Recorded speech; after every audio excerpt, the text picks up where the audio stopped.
अब चलिए स्टार्ट करें। चलिए अब आते हैं तंत्रिका तंत्र। क्या होते हैं? तंत्रिका तंत्र। Nervous system.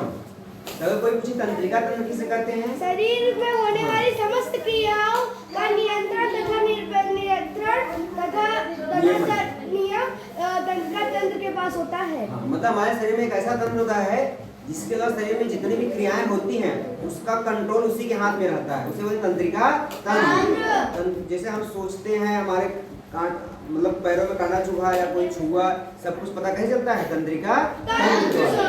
तंत्रिका तंत्र से हमको सब कुछ पता चल जाए। आँख बंद है तब भी अगर कोई छुएगा हमको तो एहसास हो जाएगा कोई छुआ है। तो किसके द्वारा सूचना हमको मिलती है? तंत्रिका तंत्र।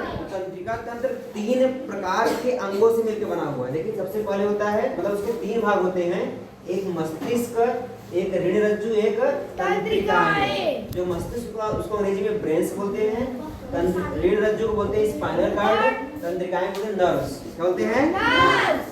अब देखिए जो तंत्रिका तंत्र होता है एक विशेष प्रकार की कोशिका से मिलकर बना होता है, उसे न्यूरॉन्स कहते हैं। क्या कहते हैं? न्यूरॉन्स या तंत्रिका कोशिका। एक हो गया तंत्रिका तंत्र एक विशेष प्रकार की कोशिका से मिलकर बना होता है, उसे न्यूरॉन्स कहते हैं। समझ गए? न्यूरॉन्स की लंबाई लगभग 1 मीटर तक लंबी होती है।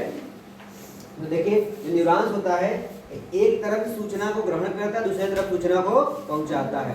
फिर दूसरी तरफ जैसे ये न्यूरॉन्स होगा सूचना ग्रहण के यहाँ पहुंचाया, फिर इसके बगल दूसरा न्यूरॉन्स रहेगा, ये सूचना ग्रहण करेगा फिर इसको पहुंचाएगा। फिर ऐसे लगातार हमको एक जगह दूसरी जगह सूचना आसानी से पहुंच जाती है। ठीक है, तो ये पूरा होगा तंत्रिका तंत्र। यहाँ तक सबको क्लियर है? Yes sir. चलिए।